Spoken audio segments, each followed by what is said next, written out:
Rasa penasaran saya memuncak dengan banyaknya chips di pohon. Ketika saya mengunjungi kota Guangzhou, saya pun tidak tahan dan akhirnya bertanya kepada salah seorang pemimpin perusahaan China Chemical yang mengundang saya waktu itu. Yang di dadanya ada pin komunis. Saya rasanya yakin dia pejabat penting di partai dan juga melihat posisinya tertinggi di perusahaan yang saya sedang kunjungi ini. Mengapa saya tahu dia memiliki posisi tertinggi? Ada kebiasaan di Cina, di Tiongkok, di mana posisi orang terpenting itu duduknya biasanya agak menyamping dari sisi utara. Itulah posisi terhormat seseorang di saat sebuah meeting resmi. Jadi saya bertanya kepadanya, mengapa di setiap pohon yang saya kunjungi di kota ini ada chipsnya pohon tersebut? Pertanyaan sederhana ini ternyata dijawabnya dengan panjang. Dia memulai dengan bercerita. Untuk memutar roda ekonomi, maka setiap anak negeri harus membuat sebanyak-banyaknya proyek. Bahkan proyek yang tidak masuk akal sekalipun, selama ada manfaatnya buat masyarakat dan menyelesaikan problem, pasti dibiayai. Pohon tadi hanya untuk mengecek kadar oksigen chipsnya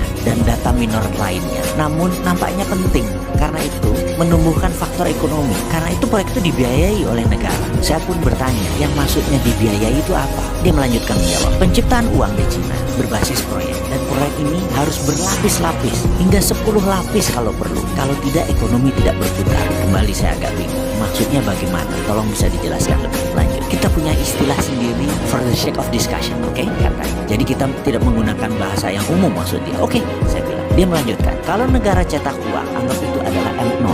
Lalu uang tersebut diberikan kepada bank, jadi M1. Lalu disalurkan kepada pengusaha, jadi M2. Pengusaha tadi membeli tanah, jadi M3. Pemilik tanah tadi yang menerima uang tadi membeli sebuah pabrik, jadi M4. Uang jualan pabrik tadi dibelikan tanah lagi membangun usaha baru, jadi M5. Lalu dia membelikan mobil, lalu terus menjadi M6, M16, bahkan M20. Pokoknya minimum M12 ke atas, itu maksudnya. Lalu selagi dia bicara, kepala saya membayangkan sebuah diskusi beberapa bulan yang lalu dengan pejabat negara yang menyatakan, setelah M1 di Indonesia di bank tersebut disalurkan ke M2, uang tadi oleh M2 dibelikan sebuah tanah menjadi M3. Lucunya M3 tadi sudah balik lagi ke bank, jadi M4-nya balik ke bank. Pemilik M3 tadi setelah menerima uang hanya duduk-duduk makan bunga bank saja, belanja-belanja cantik, duduk-duduk cantik, itu aja sudah, nggak ada lagi yang lain. Bagaimana ekonomi bisa muter kalau M-nya di bawah 5? Si pejabat tadi melanjutkan pembicaraannya yang membiarkan lambungan saya. Dia melanjutkan, karena itu dalam strategi memprint money, di mana di Cina berbasis proyek, proyeknya harus berlapis-lapis. Jangan satu lapis. Juga kita harus membangun budaya berbisnis. Negara harus melonggarkan banyak aturan, namun tetap menghalalkan aturan.